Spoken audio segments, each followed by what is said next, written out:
Good morning, everybody. Today's Daf Lamed Ches. And I believe we ended yesterday a few lines from the bottom of Lamed Zayin Amud Beis. So unfortunately, it was really smack in the middle, not only of a sugya, but really of a shakla v'tarya. There was no good place to stop yesterday. And the Mishnayos have been kind of digressing a little bit. So the Masechta obviously began focusing on Gittin, and at some point we kind of moved into certain takanas of Rav Gamliel Hazaken that had to do with Shlichus and Gittin, and that kind of moved into certain takanas of Hillel Hazaken, specifically Pruzbul, and now we're just kind of moving into other, various things that are not necessarily Gittin related. So yesterday we had a very ambiguous Mishnah. This is on Lamed Zayin and Beis, and it talked about an Eved Knani. Now, an Eved Knani is just worth speaking out that there are obviously people that were not born Jewish, but through the process of becoming an Eved Knani, they do become Jews b'miktzas, in the sense that there's a milah, there's a tefillah. They have a status of almost like women, where they're patur certain mitzvos or chayiv certain mitzvos. When they become free, then they become full-fledged Jews. But while they're in the status of an Eved Knani, they're kind of somewhat Jews. And we saw there's a bit of a discussion, a bit of a machlokas tanaim even. Is there pidyon shvuim when it comes to an Eved Knani? And that's really what the Mishnah is kind of dealing with. You've got an Eved Knani, so he was a person that was a slave to a Jew, and then he becomes captured by a non-Jew, and then a person he redeems him. And we saw, again, the Mishnah was very ambiguous, but it kind of depends. The status of this Eved Knani will depend on the intention of the person who redeemed him. Did he redeem him l'shem ben chorin? Did he redeem him for an Eved? And that will depend. We saw it was a machlokas. The Tanna Kama said one way, Rav Shimon Gamliel said another way. The Tanna Kama basically said that if you redeem him l'shem ben chorin, then maybe he goes ben chorin. And if you redeem him l'shem Eved, then he goes to an Eved. Rav Shimon Gamliel said, had to do with we're going to get there. We're going to get there. Absolutely. And Rav Shimon Gamliel said, "Bein kach u'bein kach yishtabed." And then there were two mahalchim in the sugya. The reason why we're kind of setting this up is, like I said, we kind of ended yesterday very abruptly, right in the middle of a sugya. So Abaya learned the Mishnah lefnei Yush, but we'll focus on Rava because that's really where we're going to pick up. Rava learned the sugya, the Mishnah, by saying, no, this is all achar Yush. And what the Tanna Kama is basically saying is achar Yush, if the person is redeeming him l'shum Eved. So because the first guy was already miyayish, the Eved Knani is not going to go to the first owner. He's going to go to the person who redeemed him.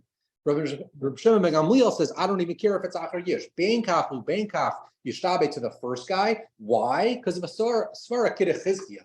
Chizkiah had the svara that said, what I don't want is I don't want to avodim thinking I can get out easy by hanging out with captors, doing something like that. I'm going to get captured. Presumably, they're going to keep me alive and well-fed because they want to sell me to the highest bidder. So they're not going to work me too hard. Hopefully, the first guy will be miyayish. When a person comes along and he redeems me, I'll go free, right? So in order to basically say, tell avadim, don't be incentivized to get yourself captured, the halacha is that even if the first guy was miyayish, it doesn't matter if this guy ends up being captured and freed, you're still going to go back to the first guy. So now we're going to pick up and we're going to ask on the Tanna Kama Aliba D'Rabba. And the Tanna Kama Aliba D'Rabba said, because we're talking about achar Yush, if the person redeemed him and the person redeemed him in order to be a slave, he becomes a slave to the second guy, not the first guy who was already miyayish, but the second guy who redeems him. So again, we're 4 lines from the bottom towards the end of the line, Ula Rabba. So Ula Rabba, the Amar la achar Yush, Ula Rabbo Sheni. According to Rabbu, says our Mishnah is talking about achar Yush, and he's going to belong to the second guy, the guy who redeemed him, Rabbo Sheni Miman Kanila. Who exactly was makne, this Eved, to the second guy, Mishabai? You must say that the person who's makne to him was the captor himself. But Shabai Kufe Mikanile. How did the captor ever have a kinyan in this Eved in order to be makne to the second guy who redeemed him? Meaning the second guy, he clearly bought him. So he made a kinyan. But you need to make a kinyan from a person who had bilas or something. The captors didn't have any bilas, they just stole him. So how does this work? So the Gemara says, he is able to be kona him, or the captors can be makna him, kani leila ma'aseh yadav, because these captors were able to own the Eved Knani, at least as far as his ma'aseh yadav are concerned. The Reish Lakish, because Reish Lakish said, "Minayin le'obed kochavim shekana se obed kochavim lamaisa yadav." How do I know that an obed kochavim can own another obed kochavim as far as his ma'aseh yadav are concerned? Shenamar, we have a pasuk. This is the pasuk at the end of Parshas Bahar that tells us that we're even allowed to own Eved Canaan. So it says, "V'gam b'bnei hatoshavim agarim imachem mehem tiknu." You can purchase avadim Canaanim, and the lima goes atem konim mehem. Jews can own these non-Jewish, avadim. Below haim konim mikem. Non-Jews can't own Jews. Below haim konim zemizeh, and non-Jews can't own non-Jews. So Safka Jews that can own non-Jews. Yachol lo yiknu zeh. You might have thought that non-Jews can't acquire non-Jews. The Gemara says, whoa, hold on 1 second. Yachol lo yiknu zeh. I might think that they can't buy each other. Hamarta lo haim konim zeh. You literally just said they can't acquire each other's. So what does this even mean? So Haki Kamar, the Gemara says, no, this is how the limit goes. Below him konim zemizeh legufo. Goyim cannot own goyim, they can't own their guf like we own avadim kananim. Yachalo yiknu zeh zelamaisa. Yada, you would have thought that not only can they not own the guf, they can't even employ them for their ma'aseh yada. But Amar Kal v'chomer. You go. Give me 1 second. Why can't they? Here's a. They have a non-Jewish employee. Yeah, so I mean that's maybe they can't own their time, they can't own, I don't know, whatever it is. But the point is, so you might have had a havamina, they can't even own them for their ma'aseh yadayim, Amar Kal v'chomer, but we learn a Kal v'chomer, Obed Kochavim Yisrael Koneh. We know that a non-Jew can purchase the ma'aseh yadayim of a Jew. So how do we know? This is just a few psukim later in Bahar, where the Torah says that if a non-Jew, if a Jewish person, unfortunately, has to sell himself into slavery to a non-Jew, the relatives need to redeem him. But the point is, clearly we see that a Jew can sell himself into slavery, quote slavery, to a non-Jew. So the point is, if a non-Jew can own the ma'aseh yadayim of a Jew, so for sure, Obed Kochavim lo kol shekin. So for sure, a non-Jew can own the ma'aseh yadayim of a non-Jew. But again, why are we even talking about this? So again, the kasha was Lafi Rava, where the person who redeems the Eved Kanani can now own him. The question is, who owned this Eved Kanani first to be makne to the second Jew? And the answer is the Goyish captor. He was able to own the ma'aseh yadayim of the Eved Kanani, therefore he can be makne that ma'aseh yadayim over to the second person. But the Gemara says, fine, you've just proven to me that a non-Jew can own the ma'aseh yadayim of a non-Jew. But maybe that's only if a non-Jew legally purchases the ma'aseh yadayim.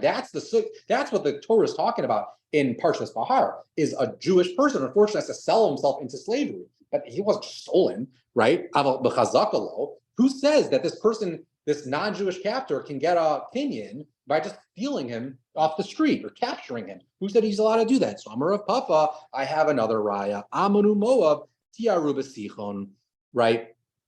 Because we know that the Jewish, in the beginning of Devarim, the Jewish people were told, do not capture Ammon and Moab, leave them alone. Yet, later in Bamidbar, actually next week's Parsha, right after Aaron died, Amalek comes and attacks, right? And we...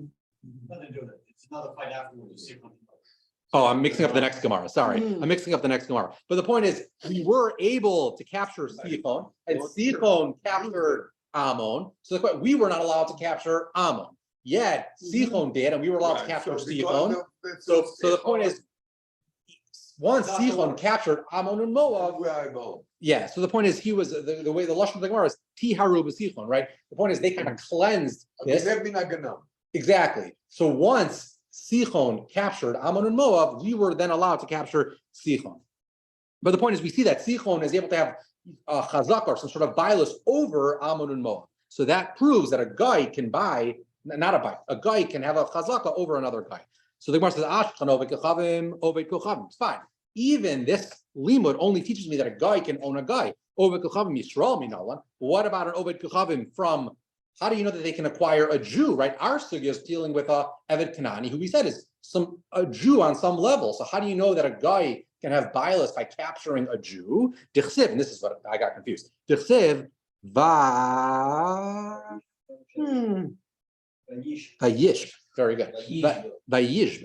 Vayish mimenu shevi. So that's the next in Parshas Chukas of after Aaron dies. So that is where the Amalek, they took over a captive, a Jewish captive. It's interesting to note that Rashi points out there, he quotes a medrash that it was not only one, right? not only was it only one, it was Shifta Kananis. So it's actually it works very well. That's what the story that we're talking about is. Saying that's Yeah, but we're trying to bring a raya that you could own an Evet Kanani, and the raya is from someone who captured a Shifta Kananis. Okay. Kananis, it was stolen by The Amalekim? Yeah, I guess.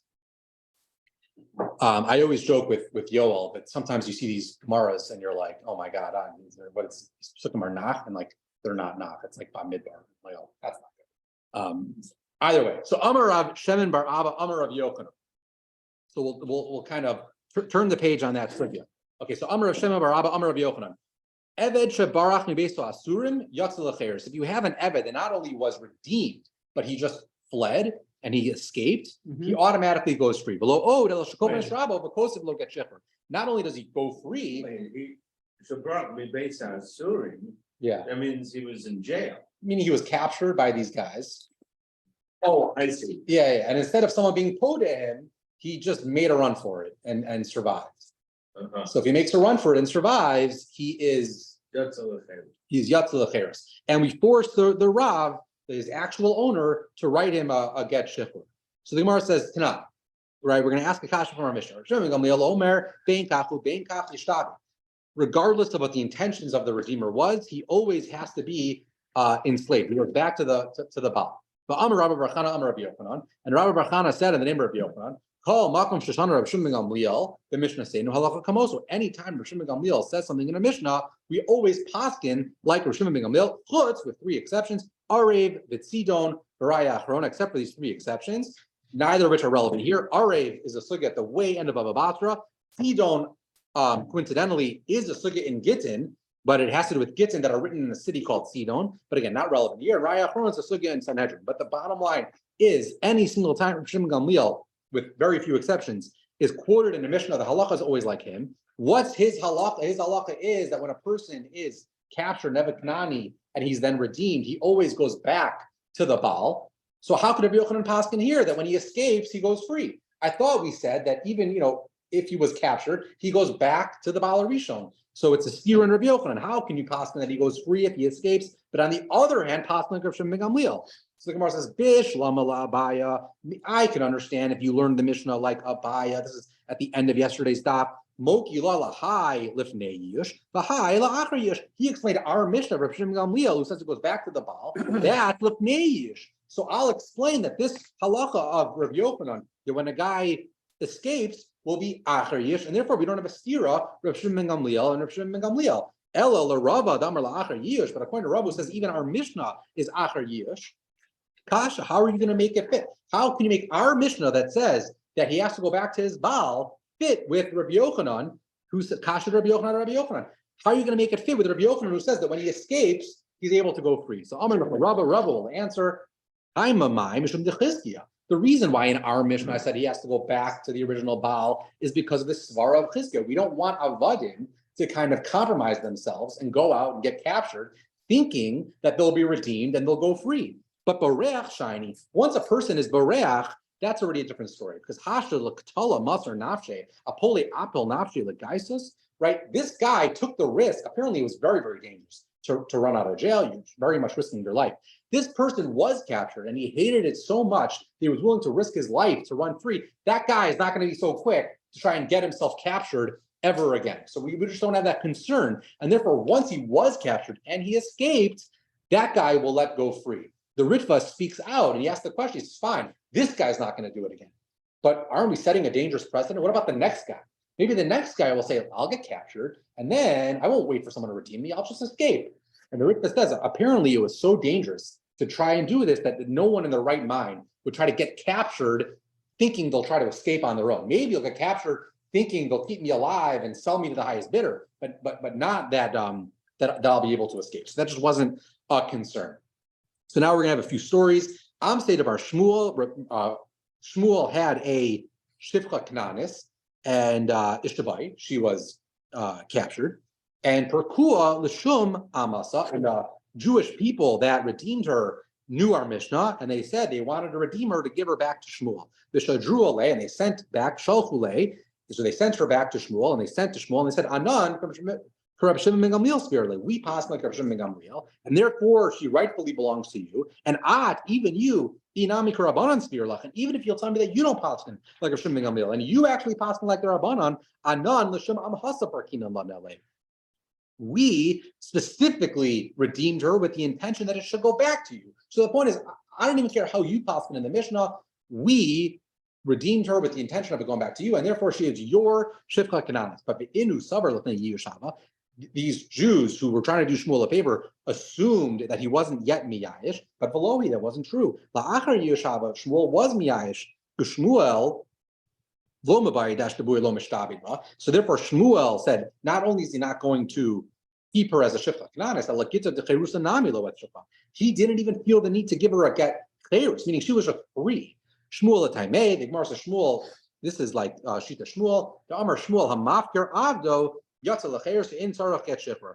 Any person who is Mafkir, his Eved, goes Lecherus, and you don't even need a get Shifra. Shenemar, he learns this out from the Pasuk. The Pasuk, this is in the context, this is part of Bo, in the context of Karban Pesach. So the Pasuk is trying to say, B'chol Eved Ish, Miknas Kesef, Pasuk says, Umalta Oso Az Yochavo. If you have an Eved, you have to give him Milah, and then you feed him the Karban Pesach. So Shmuel had a copy. He said, Eved Ish below Eved Isha. Does this halach only apply if a man owns an Eved, but not a woman owns an Eved? So if a woman owns an Eved, you don't have to give him a Milah and then give him Karban Pesach? Like, it shouldn't matter who his owner is, a man or a woman. Ella, how does Shmuel learn this pasuk? Eved sheyesh l'rishus l'rabo alav korei Eved, but she'ein l'rishus l'rabo alav ein korei Eved. Shmuel said that anytime you have an Eved, if his Baal owns him, that's when he's an Eved. But as soon as he's Miyayish, as soon as he's Mafkir him, he's no longer called an Eved to the point where he wouldn't even need a get Shechur. So therefore, while these people thought they were doing Shmuel a favor, he said, I was already Miyayish, and she's going to go free, doesn't even need a get Shechur. Eved Kanani. Eved Kanani. Yeah, this is an Eved Kanani. But why you would think that he's free and not transferred? I mean, evidently I can see, he's going back. So again, that's Shmuel's limud here. The Shmuel says, even when I have an Eved Kanani, if I'm either Mafkir him or I'm just Miyayish, therefore I'm no longer considered his master, and he's not even considered an Eved. He just goes free. Am Seder of Abba Bar Zutra. Isn't there the famous pasuk in We're going to get to on Ahmed Beis. This is the Olam Behem Tavodu. That's not, no, that's why when an I'm Eved runs away, he goes to Taylor's. I don't know. Above my pay But grade. here there were no Miyash, so it's not an issue. Come on. All right, so Am Seder of Abba Bar Zutra. We have another story where we have a Shifcha Kananis that belonged to Abba Bar Zutra. Shtabai, she was captured. And Pirkei Ahutar Mwada L'Shem Itza. So then a certain non-Jew, a certain Talmudian, he redeemed her to take her as a wife. She was going to be a wife, the Shifcha Kananis, to this Talmudian, a decent shidduch. So Shalchu Leiludi Day, the Rabbanan, I guess, wrote to this owner, Rav Abba Bar Zutra. They said, if you want to do what's right, Shudder Lagita de Cherusa, give her a get Cherus.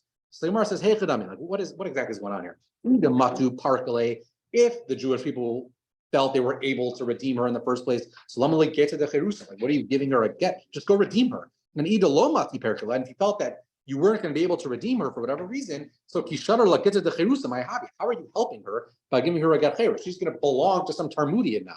Like, well, he's not going to care if you have a get Cherus. So what is even this advice all about? So La'olam, the Gemara is going to give two answers. La'olam de Matsu Perkula.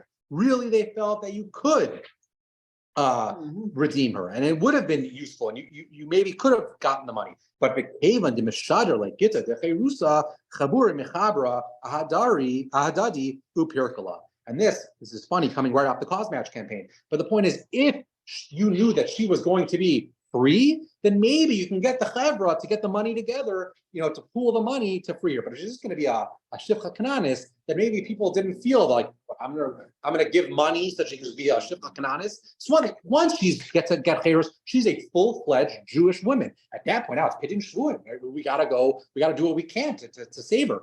But if she's just gonna be a shifcha, it's like whatever, But v'yibayis I'll give you another teretz. La'olam lo mafti perkala. Really, it wasn't gonna matter if we had the money. We didn't have the money. We weren't going to be able to redeem her. But but once we free her and she becomes a full-fledged Jewish woman, this Talmudian guy isn't going to want to marry a Jewish wife. So once you give her a get cherus, he's not going to want to marry her at all. And therefore, that was the play here. Let's make her a Jew, and this Talmudian, he doesn't want to marry a Jew, so he's not going to want to marry her. But the Gemara says that true, that non-Jews don't want to marry Jews. But we have a sugya. This is in Avoda Zara. This is in the context of Znus. But Chaviva lahen behentin shel Yisrael yostim nishosem. That non-Jews, they like even the Jewish animals more than their own wives. For sure, they would want to do tashmish with a Jewish woman. But the Gemara says, "Hani mili b'tzina." That's b'tzina. No one wants to have a Jewish wife.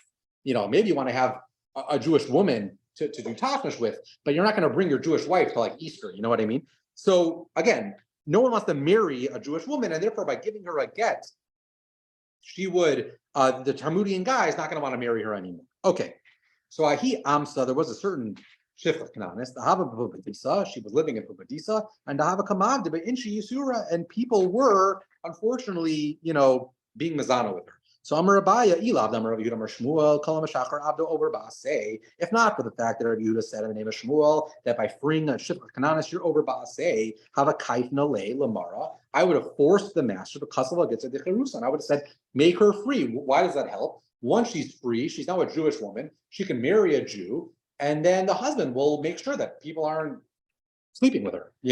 But now she's in a state of afkeris. So Ravina Amar Kiyaha, in this type of situation, Moder Rabbi Yehuda, Mishumilsa Disura. In a situation like this, even Rabbi Yehuda, who normally says you're not supposed to free your slaves, even he would say you should free your slave. And just buying and holding Svara that because of the Isser you should free them. Amar Chanina Barav Katina Amar Rabbi Yitzchak Ma'aseh B'Shachas. We had a Ma'aseh one time with a woman Shechatzia Shifcha V'Chatzia Baskorin. She was a half Chatzia Baskorin. How does this happen? Maybe she had partners and one of the partners freed her or something along those lines. But the point is, she was really in a bind. This woman can't marry an Eved. She also can't marry a Jew because she's a Chatzia this way and a Chatzia that way. But Kafu is Rabba, but Asubat Skorin. So we forced the master to make her a Baskorin so that she can marry a Jew. But Amar of Nachman this was that situation. People were being Mazana with her. She wasn't able to marry anyone. So we kind of forced the master to free her. But Abaya said, so the council was on Abaya. Why are you saying if not for the fact that there was this, Aveira to free her, even in a situation where it's an Aveira to free her, if people are being Mazana with her, we always force the master to do what's right. So Abaya says, how do you compare our case to that case? In that case, she couldn't get married to anybody. So the only solution was to give her a get. Over here, granted she's the shifcha kananis, you can still have her marry an Eved, and maybe the Eved will watch over her. Maybe if she's married to an Eved, then people will stop being mazana with her. So that's why Abaya said, in this situation, I don't think we need to necessarily give her a get. There's another eitzah. We can just have her marry an Eved Gufa.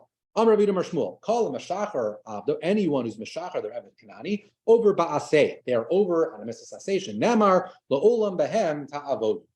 So Meisve, Kash on this, Ma'aseh Rabbi Eliezer, Shenichas Beis HaKnesses, Rabbi Eliezer once came to Shul, below Matzah Asar, and they only had 9, they didn't have a 10. So Vashichar Abdo, so he was Meshachar, his Eved, Bishlimu Asar. How could he do this? He's being over an asay l'olam behem ta'avodu. So the Gemara answers mitzvah shiny. It was different because they needed him for a minyan. They don't want to get a cut in the phone. I'm sorry? They don't want to get a cut in the phone. She could become number 10. Oh, yeah. Okay. Heard it also. So I maybe there was a mikveh nearby. In those days, there were mikvahs everywhere. I don't know exactly. Either way, Tanur Rabbanan. Mikvah outside the shul. Tanur Rabbanan. La'olam behem ta'avodu. So this is this pasuk that we just quoted, right? Rishus. It's not a chiyuv. It's not a mitzvah saseh. It's just a rishus. Divrei Rabbi Yishmael. Rabbi Kiva Omar Chova. So if this it sounds familiar. This is one of the very first sugyas in Mitzvah Sota. We had a series of these machloksim, Rabbi Akiva and Rabbi Yishmael. And again, there's a pasuk that says that lo sechaya kol neshama. So it's a bit of a chiddush in the first place that you even are allowed to have an Evet Kanani.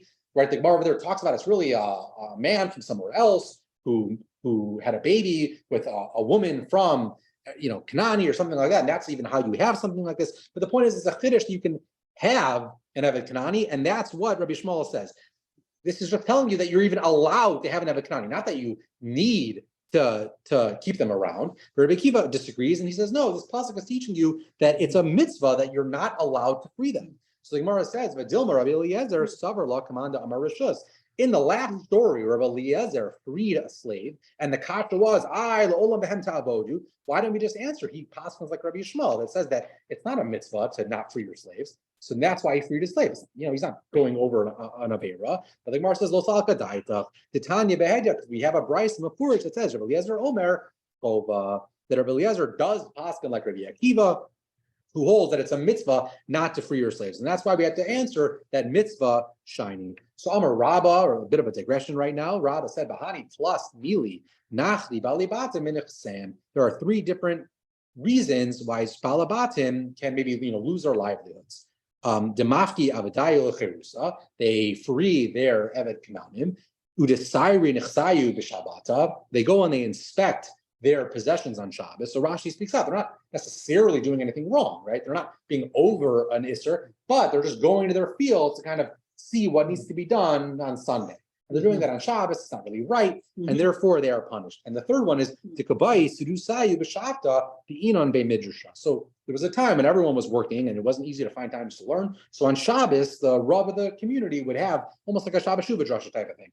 So this is the time, 3 p.m., everyone come to shul. And there are these people that specifically made their Shabbos meal 3 p.m. so they would miss the they would miss the drashas. This is also a thing that is not good to do. The Amar of Chiya bar Abba, Amar of Yochanan, Shtei Mishpachot Yerushalayim. There were two families living in Yerushalayim.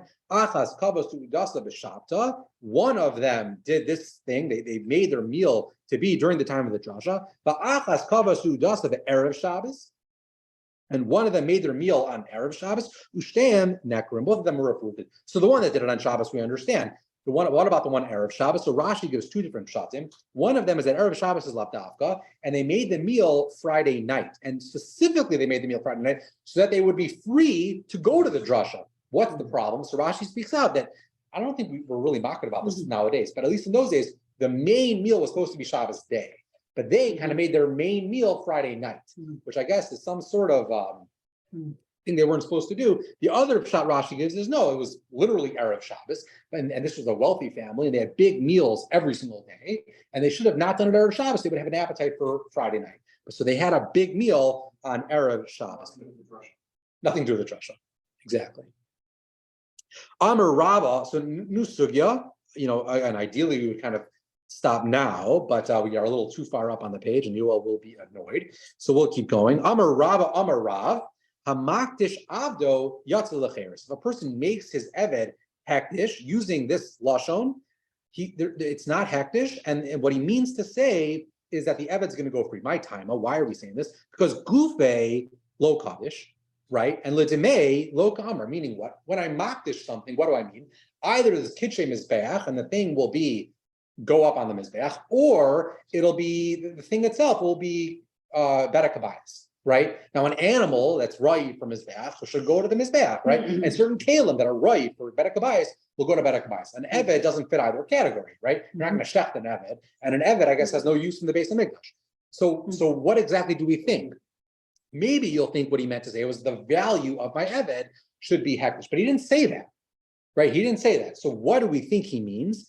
The lahavi am kadosh kamar. So Rav said in the name of Rav that when you're makdish, your Eved, what you mean to say is, I want him to be like the am kadosh. I want him to be a full-fledged Jew, and therefore that's a way of saying I'm being mafkir my Eved, and therefore he can go free. Rav Yosef Amarav. Rav Yosef had So you can't plunge into the base. So you absolutely can, but you just have to use a clearer lashon. Meaning, if you say, I want my Eved to be hektish l'demei, I want the value of my Eved to be hektish, then you see what he's worth, and that's a pledge to my cause match page. Yeah, but that doesn't have anything to do with. the That's not what he said. Of the evidence. Exactly. That's just not what this guy said. What you could also be more clear, and you can say, I want to sell my Eved, and the proceeds should go to hektish. You can do that too. That's just not what this guy said. So because that's not what this guy said, we are going to assume that when he used a lashon of hektish, he didn't mean hektish literally. He meant that I want him to be am kadoshach. He wanted this guy to be a full-fledged Jew. Rav Yosef Amarav, Rav Yosef said something similar, but he said hamafkir avdom. Forget hektish. If a person is mafkir his eved, yatzel lecheres, and he goes free. Ma'adamar makdish, according to the Ma'adamar who says that he even goes free when you use the lashon hektish. So kol shekain mafkir. Right? For certainly, if you said mafkir, but Ma'adamar mafkir. But according to Rav Yosef, who said this halacha was when you say I mafkir my eved, that's when you go free. Aval makdish lo. He's going to say that when you use a lashon hektish, he doesn't necessarily go free because dilma ledemeika amar. Maybe we interpret his words to mean that just the value of my eved is hektish. So it's a question in kind of how are we interpreting this guy's words? This guy wasn't very clear when he said hamakdish. I don't know what exactly the lashon was. So Rabbah said in the name of Rav that what he means to say is he wants the guy to go free. Rav Yosef says no, if he uses a language of hektish, then he doesn't want the guy to go free. He wants some money to go to hektish. However you want to interpret the words. Yes? Okay, so Yibai Lahu. But now we're talking about making him hefker. So again, yes, it's a machlokas, Rabbah and Rav Yosef, right? Exactly what Rav said. Rabbah said that his Masorah from Rav said if you're makdish, and therefore certainly if you're mafkir. But even if you're makdish, the guy goes free. Rav Yosef says no, that's not what Rav said. He said that when you're mafkir your eved, he goes free. If you're makdish your eved, then we interpret your language to say that some amount of money needs to go to hektish. How much, we'll figure it out. Okay. So can you? If you're clear, you can Can you absolutely be makdish your eved. If you're very clear about it, and you say, I want to be makdish the value of my eved. Oh, okay, fine. But can you be mafkir your eved? Absolutely. Everyone agrees. You can be mafkir your eved, and he goes lecheres. Everyone agrees. That's what the Gemara just said. According to the Manarno says makdish, then kol shekain mafkir. Okay, so Yibai Lahu, tzarach get shichur or lo tzarach? So in all these cases where the guy goes free, do you need a get shichur or not? So Tashmad Amar Tia Bar Avin Amarav echad zeh ve'echad zeh yotze lecheres v'tzarach get shichur. Right? Not only he does, and by the way, this is in contrast to what we saw in Amud Aleph by Shmuel. Shmuel said you don't even need a get shichur. So this is in contrast. This is another machlokas, presumably Rav and Shmuel. But Amar Rabbah, who's the one who said that Rav said this halacha when you were makdish. He said umusvin or nashmaitin, and I could ask a kasha from. We're gonna have several tashmas right now.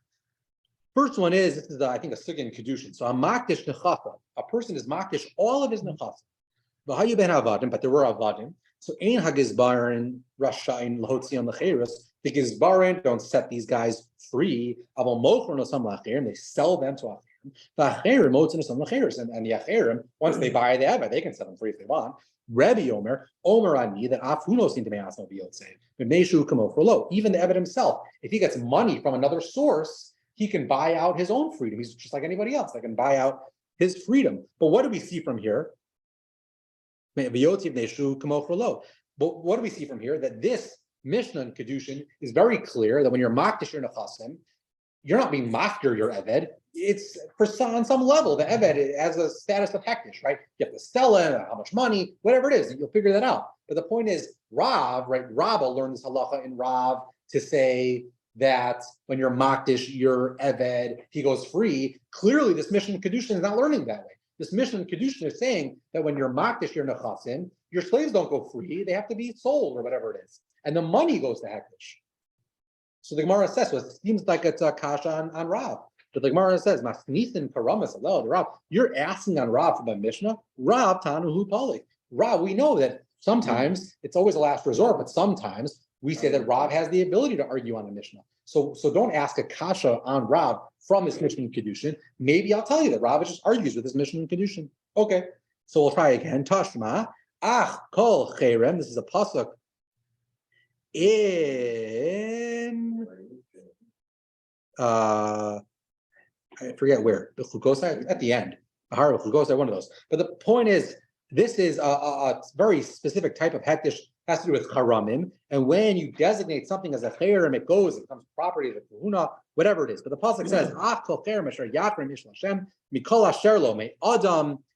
People are subject to this. Behema. So the Gemara says, "Me adam."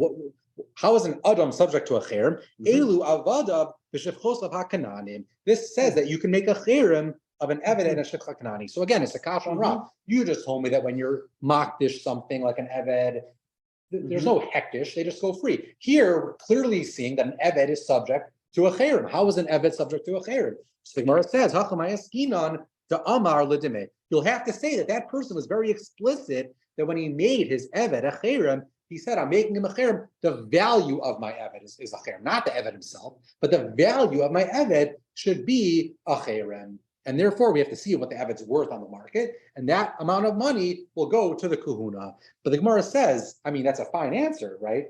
But ihachi, idach nami, the amr lidmi. We just had a previous kasha, and we answered the question by saying Rav Tanahu Palik. We didn't have to say that. We could have, if you're telling me that we could just easily make a new kinta and say that he wasn't makdish to eved, he was makdish the value of the eved. So just say that in the last Mishnah too. Say that in the last kasha. Why do we have to come on to Rav Tanahu Palik, which is something that we don't often like to say? So the Gemara says we couldn't have done it in the previous brisa if you just kind of, I think it was the Mishnah, if you just read over the Mishnah again, because ihachi ein hagizbarin rashayin lotzian lecheres. The Mishnah said that the gizbarim are not able to free these slaves. Gizbarin ma'avidatayu. If all the guy said was, I want the value of my avadim to be hektish, why are we even talking about gizbarin freeing slaves? They're not free at all, right? They still belong to their guy. The Mishnah also said that you sell them to others and the others can free them. Again, who's selling anything?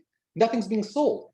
What you're telling me, the guy would have said the value of my eved should go to hektish. So why are we even talking about selling his avadim? The Su, same question 3 times. Rebbe said, I think that even if this guy can get money, he can buy himself out. Again, the ila to me, if what the guy said, the owner, if what he said was, I want to pledge the value of my slaves to hektish, might have neshu kamocho lo. Right? It's the same question 3 times. You could not have made you kinta in that last Mishnah because in the context of the Mishnah, it would not have made any sense. What? No, I have to do something, but I said. So bottom line, we have one more tashma, and then we will go. So tashma, hamakdish abdo, osa ve'ochel. If a person is makdish his eved, the person's ma'aseh yadayim are in hektish. So the eved himself is allowed to continue to earn and feed himself. I mean, you would have that if you're makdish your eved, all of his ma'aseh yadayim go to hektish. No, that maybe the however it works, the value goes to hektish or whatever that means. But the point is, his actual ma'aseh yadayim, he's able to continue to earn and feed himself. Shlo hektish ella dama. But again, it's a kasha on Rav, right? Rav said that when you're makdish and eved, he goes free. This Mishnah is very clear that even when you're makdish and eved, he doesn't go free. Something goes to hektish. But the Gemara says, Hamani Rav Meir. That's not a kasha because that Mishnah, I'll tell you, is Rav Meir, who has a unique shita in Shas. The Amar ein adam mosi dvarav levatala. And Rashi adds a very critical word, lahektish. Rav Meir shita is that anytime someone tries to be makdish anything, we always interpret his words so that he's being makdish something. Meaning, if someone says, I'm makdish my eved, we'll never say he's just trying to free him.